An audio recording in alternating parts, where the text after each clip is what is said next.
Welcome back to Talk of the Town, and I'm joined now by Tim DeByl, and you are the coach and the GM of the Madison Radicals. And for those of you who don't know, that's Madison's American Ultimate Disc League team. Yeah. Did I get that right? Yeah, I mean, we try to just say AUDL. Perfect. But, just so people know what it means, right? Yep. And now you guys have wrapped up your season. It was championship weekend. It was here in Madison not too long ago. How did that go? Was it a big success? Yeah, it was a huge success. It was by far the best championship weekend we've had in the league. For our game Saturday night, there was over 3,000 people out, and it was an incredible game, which we lost 26-25. We led the whole way, and then kind of right at the end, they scored the last goal, so right. It's a little frustrating. And that was going to be my next question, because I did catch a little bit of the end of the game, and it was just so close. And I mean, you guys didn't win, but man, what a road to get there. I mean, what was your home game winning streak? Yeah, we were on a 31-game home win streak before that game, and you know, we started out really hot that game, and we were up 7 with about 10 minutes left or 12 minutes left, and you know, had kind of one of our worst endings to a game we've ever had. Sure. But a lot of people are calling it sort of the best AUDL game they've ever watched. So. Wow. You know, yeah, I mean, when you have a team on a 31-game home win streak playing for a championship game and they're up 7 with right. you know, a quarter left and somehow lose, I think it makes for really good TV.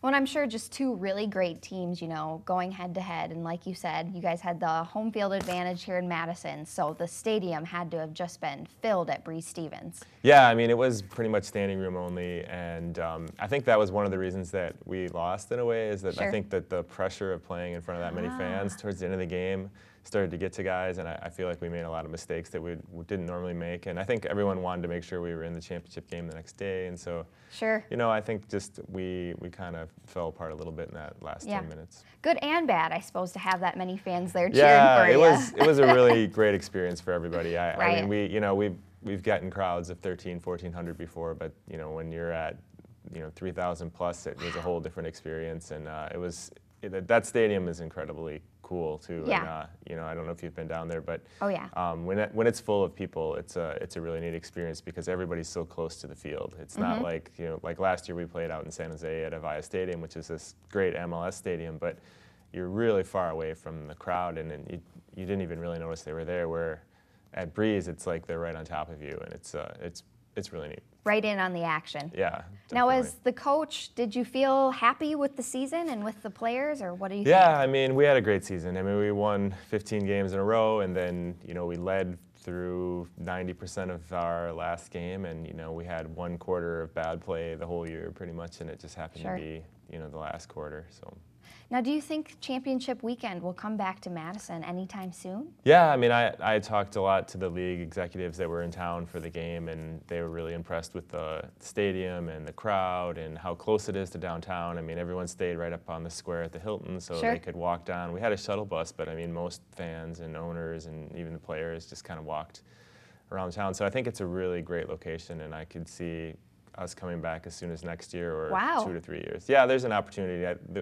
The talk has been that we're looking at Montreal and Dallas as cities, but they re-added Madison back into the mix to discuss it, which is a good sign.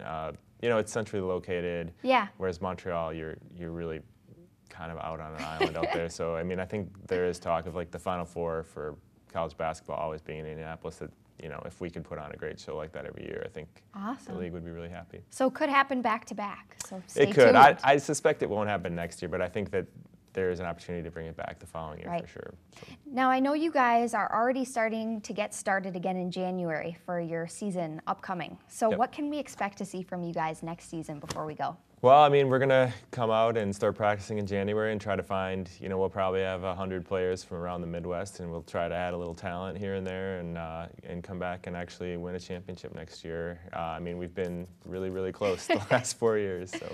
One of these times. I think it's going to be, that third time is a charm when you get to that third semifinal. Yeah. Coming back with a vengeance. Awesome. Well, Tim DeByl, coach and GM of the Madison Radicals, thanks for being with us today. Thanks for having me. And Talk of the Town will be back with more right after this.